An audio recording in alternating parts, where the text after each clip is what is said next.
CM Revanth రెడ్డిపై తెలంగాణ జాగృతి అధ్యక్షురాలు కవిత తీవ్రస్థాయిలో ఉచ్చిపడ్డారు. ఫీజు రీయింబర్స్మెంట్ బకాయిలు చెల్లించాలని కోరుతున్న ప్రైవేట్ కళాశాలల యజమానులను తాట తీస్తా తొక్కుతా అంటూ సీఎం హెచ్చరించడాన్ని కవిత తప్పుపట్టారు.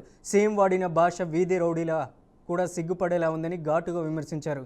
తెలంగాణ విద్యార్థుల భవిష్యత్ కోసం నిలబడిన వారిపై మీ వీరంగమా అని సీఎం రేవంత్ రెడ్డిని కవిత నిలదీశారు.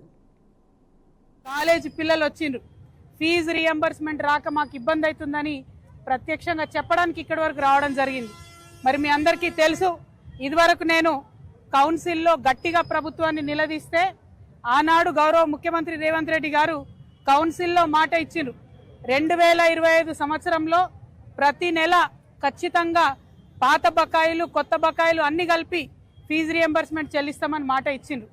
కానీ నిన్న ముఖ్యమంత్రి రేవంత్ రెడ్డి గారు మాట్లాడిన తీరు చూస్తూ ఉంటే వీధి రౌడీలు కూడా సిగ్గుపడేటట్టుగా మాట్లాడారు. ఒక్కొక్క కాలేజీ యాజమానుల్ని పట్టుకొని ఆయన తాట తీస్తాడట, తోలు తీస్తాడట. ఎందుకోసం తోలు తీస్తారు రేవంత్ రెడ్డి గారు?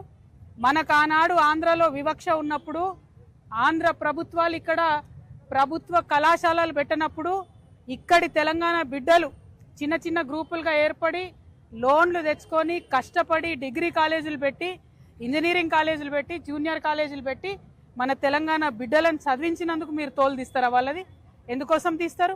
మీరు మాట తప్పినందుకు కదా ఇవాళ వాళ్ళు కాలేజీలు బంద్ పెట్టింది. మీరు ఇస్తామని చెప్పి ఇవ్వకపోతే కదా ఇవాళ వాళ్ళు కాలేజీలు బంద్ పెట్టింది. కాలేజీ యజమానులకు మేము కూడా అప్పీల్ చేసినాం, మీరు సింబాలిక్గా 1-2 డేస్ బంద్ చేయండి, పిల్లల చదువులు ఎఫెక్ట్ పడకుండా చేయండి, మీ తరఫున కొట్లాడతామని మేము కూడా అప్పీల్ చేసినాం. మరి మీరు కాంట్రాక్టర్లకు పైసలు ఇస్తారు ఎట్లా? కాలేజీలకు